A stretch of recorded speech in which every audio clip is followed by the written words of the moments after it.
This challenge will take 2 parts. To make sure that our office party doesn't go on too long, you're going to create a timer control with a clock face and a rotating pointer. In this part of the challenge, you're going to create the outline of the clock and the pointer path. You're also going to animate the pointer. You'll create 2 shape layers, one for the background circle and one for the pointer. I've given you the animation code here as we haven't covered animation in depth.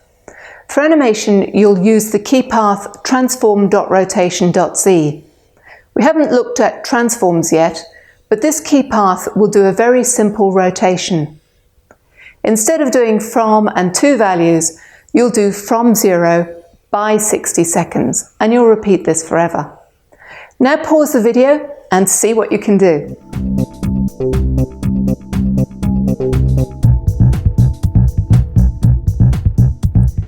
Set up your workspace with the preview storyboard and clock view side by side. So open up preview and then option click clock view to open it in the assistant editor. I'll make some room and locate clock scene. I've already set up the basics of clock view to be IB designable with awake from nib, prepare for interface builder and setup. So whatever goes in setup, it'll draw on preview.storyboard. This method here you'll call in section 2 when you're drawing the numbers. So the first thing to do is to create a layer for the clock dial and a layer for the pointer. In setup, add the layers to the views layer in the correct order. In Layout Subviews, which takes place after the view has been laid out and its bounds determined, create the circle outline for the dial.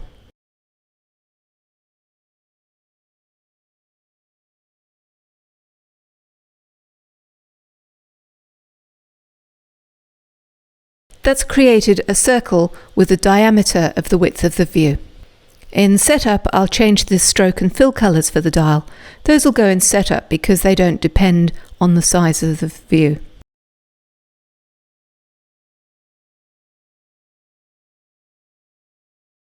And that's the outside done, unless you want to add a shadow.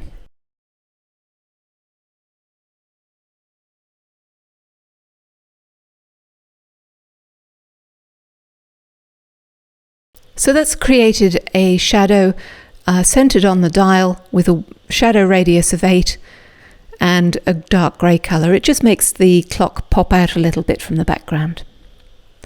And now for the pointer. That's going to be an arrow, and to make the arrow a bit more reusable, I'll put the building of it into a method.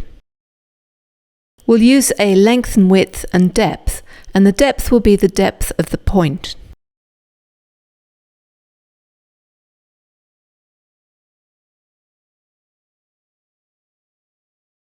So with that set up, let's set up the pointer layer with the path that this method will return, and that'll be in Layout Subviews.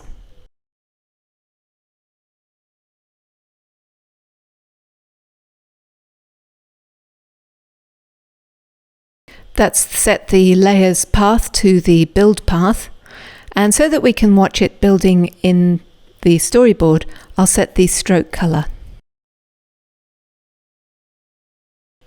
And now we can build the path in Build Arrow and watch it building as we go.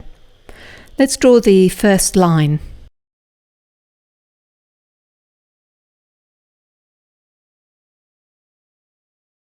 So that's created a path from 0, 0, which is here, down to the length. I want to position the arrow in the center pointing up. So I really want the top of the arrow to go up here. So I'm going to change the length to be negative.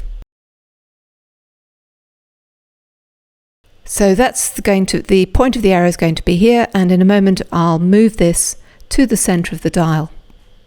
Now for the arrow points. We want to go left by the given width and down by the depth. So across and down.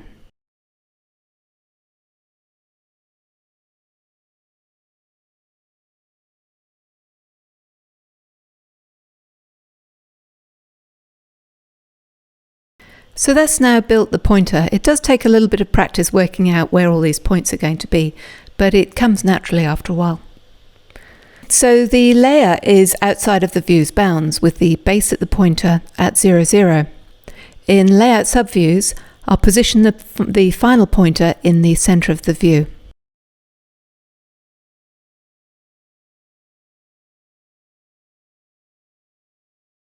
And I'll change the look of the pointer so that it's thicker.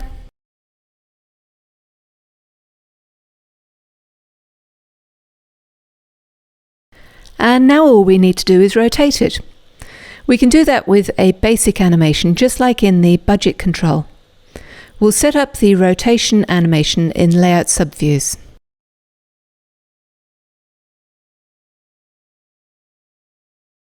We want this to do a full rotation in 60 seconds, so the duration will be 60, the from value will be 0, and the full rotation of a circle is 2 pi.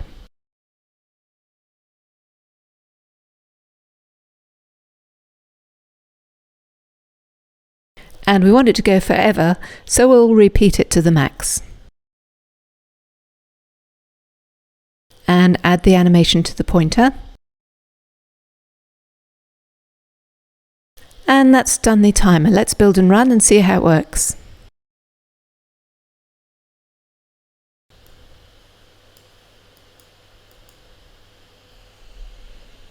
In the next section of this course, when we look at core graphics, we'll add numbers to the dial.